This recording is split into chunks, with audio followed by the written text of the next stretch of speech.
ജീവനാകുന്ന നിത്യസത്യവചനത്തിനായി ഞങ്ങൾ അങ്ങയെ സ്തുതിക്കുന്നു.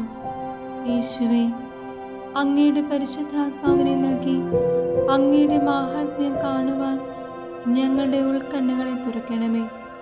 വചനമനുസരിച്ച് അങ്ങയുടെ സാക്ഷിയായി ജീവിച്ച് നിത്യജീവിതത്തിന് ഞങ്ങളെ അർഹരാക്കണമേ.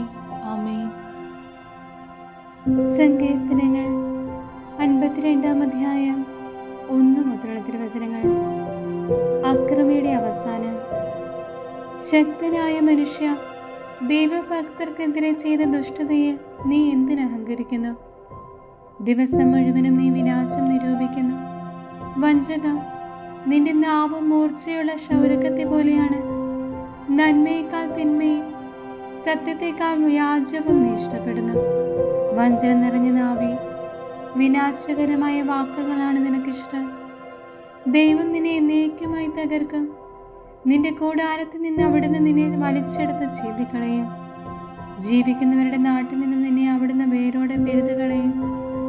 നീതിമാന്മാർ അത് കണ്ട് ഭയപ്പെടും. അവനെ പരിഹസിച്ചവർ പറയും, ഇതാ ദൈവത്തിൽ ശരണം വയ്ക്കാത്ത മനുഷ്യൻ. സ്വന്തം സമ്പദ് സമൃദ്ധിയിൽ വിശ്വാസമർപ്പിച്ചവൻ, അക്രമത്തിൽ അഭയം തേടിയവൻ. ദൈവത്തിന്റെ ഭവനത്തെ തഴച്ചു വളർന്ന ഒലിവ് മരം പോലെയാണ് ഞാൻ. ദൈവത്തിന്റെ കാരുണ്യത്തിൽ ഞാൻ എന്നേക്കും ആശ്രയിക്കുന്നു. അങ്ങ് നൽകിയ അനുഗ്രഹങ്ങളെ പ്രതി ഞാൻ എന്നേക്കും അവിടുത്തോട് നന്ദി പറയും. അങ്ങയുടെ ഭക്തരുടെ മുൻപിൽ ഞാൻ അങ്ങയുടെ നാമം പ്രകീർത്തിക്കും. എന്തെന്നാൽ അത് ശ്രേഷ്ഠമാണ്.